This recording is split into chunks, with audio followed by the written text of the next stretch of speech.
Hello, people. It's me, John Avenger, once again, and I just got back from the theater to see Black Panther 2 Wakanda Forever. That's the thing, and I got this awesome kick ass poster.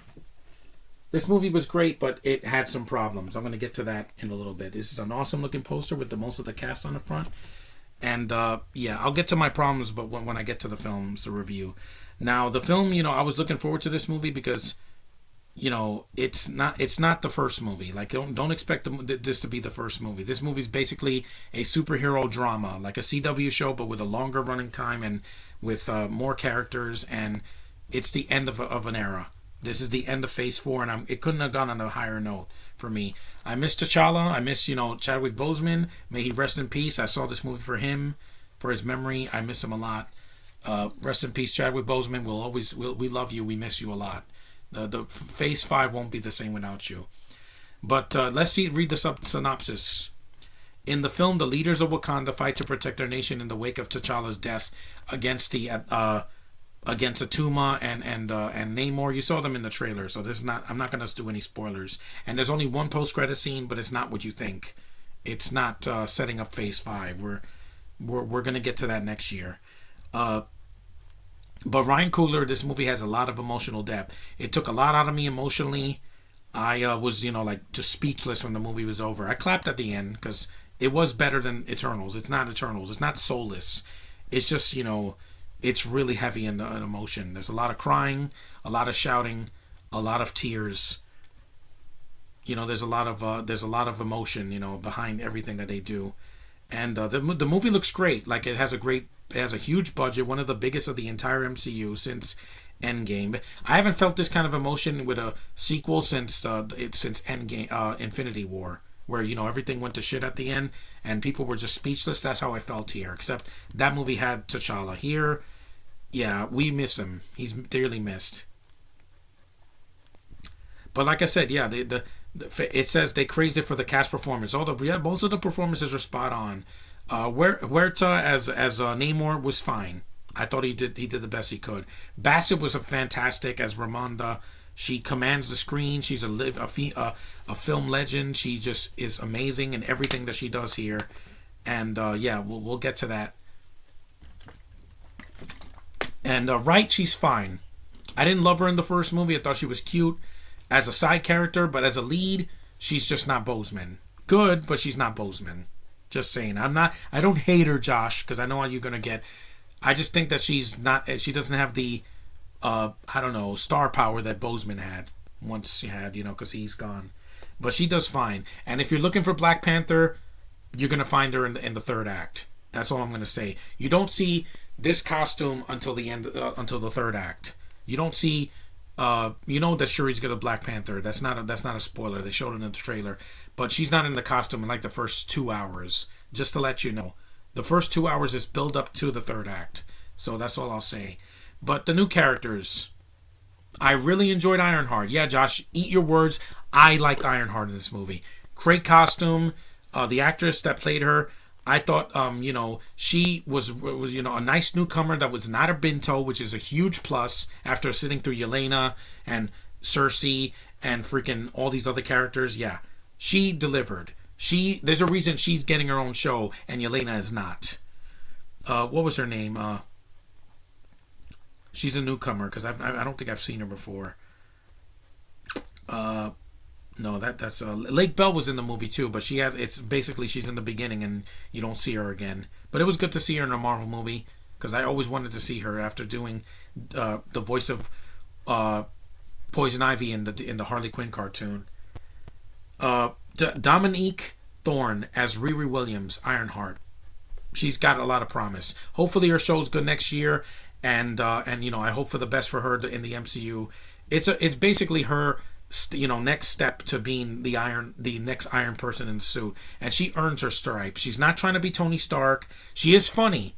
She had the same nature and the timing and also the charm that Quintessa had in Black Adam. She kind of reminded me of that, except her powers are different. Well, she doesn't have powers, but she works because she's the audience. She is relatable. She has no accent, which is great because there's like 18 different accents in this movie, just like in the first one. And she's American, so it's good to see someone from our country be represented in this movie. Even though most of the Wakandans, like a third of them, are American actors doing the Wakandan accent, but it works. They worked in the first movie, they worked here, and Angela Bassett got a lot more screen time in this than the first one. Michael B. Jordan, he makes a cameo here. You already knew that. With Okoye, I love that actress. She's fantastic. She's always good in every Marvel appearance. Dana Guerrera, fantastic. That woman is so funny, so commanding, so emotional. The woman has no hair, and she can act better than women that have had hair for their whole lives. She's the most effective MCU character with no hair since Nebula in the Guardians film. So I applaud these two actresses for doing that and taking the next step to becoming these characters. Who else? I didn't mention. M'Baku is hilarious. He's the one that does some of the, him, Ironheart, and some of the side characters are the ones that do the comic relief. But it's not shoved down your face. Unlike the last Thor movie where it was too much. There was way too many jokes. This just sprinkles enough jokes to not be too much. Especially in the second half, because the first 15 minutes is an emotional roller coaster. It's a ceremony. That's all I'm going to say. Who else did I forget? The effects are good. I love the makeup effects on the Atuma and his people, the Taconians or whatever they're called. The effects and the costumes look fantastic. I love the new costumes in the movie. There's a lot of color. The second half has a really good action scene at the end. I'm not going to say much, but there's problems. This movie's way too long. Kevin Feige, please. After Eternals, I don't need another movie this long until Avengers 5. This movie dragged ass in the middle. I'm going to say it right now. There's a reason why Phase 4 started with a movie that was about 2 hours. WandaVision was a show. I'm saying Black Widow was not this long. This movie's too long. You could have trimmed any of the scenes that are subtitled. I could have done without. I didn't need the Spanish, backstory for Namor. I already went through that with Encanto. I don't need the subtitles with the Atumians. They could have spoken English. It reminded me a lot of Aquaman, except that movie didn't have as many subtitles. There's like one Russian subtitle and I think Italian, but that's it. Here is way too many subtitles. I told you, Kevin Feige, writers, directors, producers, I don't want to read in the theater. I want to watch the movie, not read it. Half the time they're speaking their another language and English at the same time, and it's so numbing. I was like, please just stop. Pick one language and just stick with it. It's not a foreign movie. You don't have to put everything subtitled. Shang-Chi already got an excuse to do that in the first 5 minutes. Here, it's too much. There's way too many subtitles. I don't want to read. That's the two biggest problems I had with the movie. The running time and the freaking subtitles. Didn't hate the performances. I thought the performances were fine. But the subtitles is too much. Cut that shit out of Phase 5. I don't need subtitles in Ant-Man and the Wasp. Quantumania. Don't need it. I can read English just fine at home. Don't need to read it in my movies in the theater or at home. On my Disney Plus shows or Netflix. Don't need it. I don't want it. And also, I think some of the editing in the beginning was a little bit, it was like dark, like in the first movie, and they shook the camera a little bit in the beginning. But other than that, the rest of the action is fluid. It's much better than some of the CG in the first one. I love the way the underwater city looks like. It looks great. But like I said, I got that in Aquaman. The sharks and with Aquaman and the seahorses and the crabs and all that. It was a much better movie, and it was much shorter than this.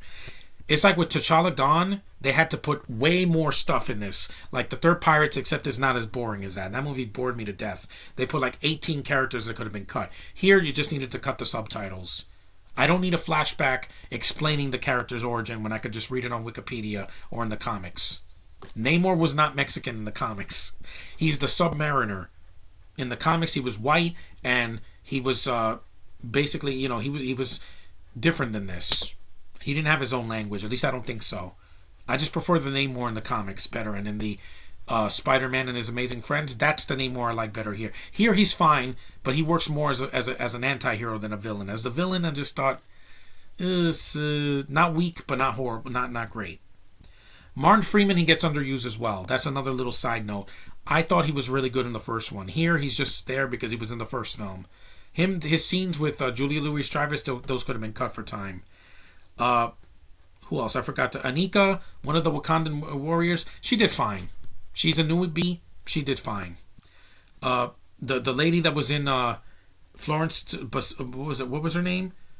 Kasumba. She was in Falcon and the Winter Soldier. She's fine. They had to give her a kiss at the end, but it's not. She doesn't kiss the girl like they kiss her on the head. That's it, though. That's your LGB representation, if you will. But that it's not shoved down your face. And Thor was a lot worse because he had the kiss on the hand, and then Korg saying, "Oh, my dad used to have a mate that was a rock," and I'm like, "Oh God." Here, it's not cringeworthy. Marvel's going to keep doing that. They put gay characters in Multiverse and in Thor and other Marvel shows, but it's not shoved down your face. If you want to see in the theater, one watch is all you need. You do not stay for the end credits for the one scene, and then you can go. Because all it says at the end is Black Panther will return. We know that. That's what they said at the end of Eternals, and I don't care about the Eternals. This movie's going to make a lot of money, yes. For the spectacle, the humor, the performances, the great costumes, the color, and Ryan Coogler's direction, it works. It didn't top the first movie. No, it didn't, because the first movie, T'Challa, was the heart of that movie. And it wasn't as subtitled, and it was a shorter movie. Yeah, it's not a rant. This is still a good movie. 85% on Rotten Tomatoes. That's more than double than Black Adam. But Black Adam had a few things better than this movie. One is the running time.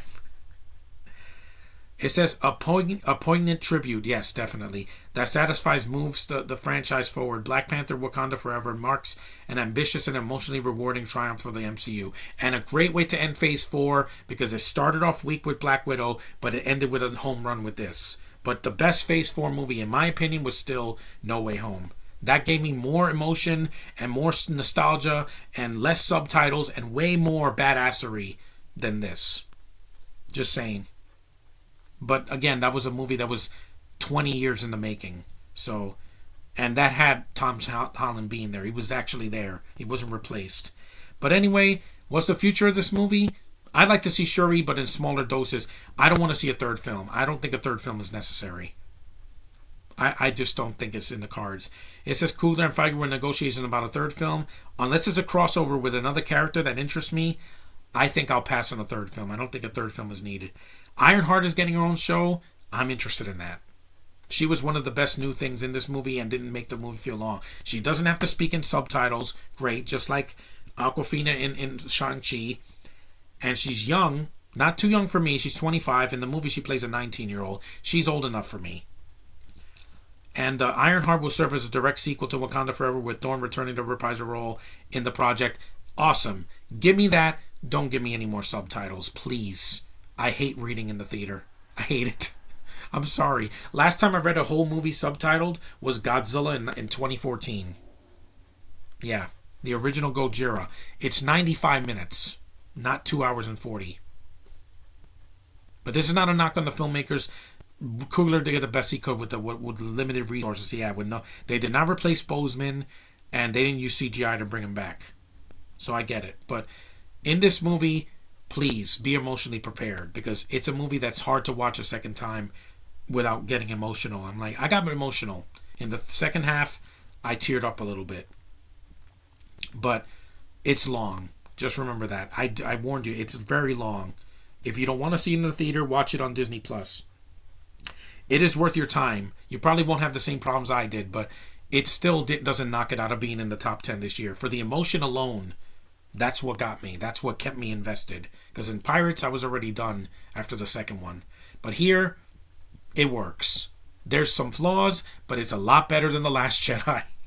It's not Rise of Skywalker. It's not freaking Eternals. It's not the last Venom movie or Morbius. I wasn't bored. It's just that trim the fat next time. Thanks for watching. Take care. And Wakanda forever, man. We miss you, Boseman. We know you're not suffering anymore. Thank you for what you did in the first one, Infinity War, Civil War, and Endgame. We miss you, buddy. Thank you. See you guys.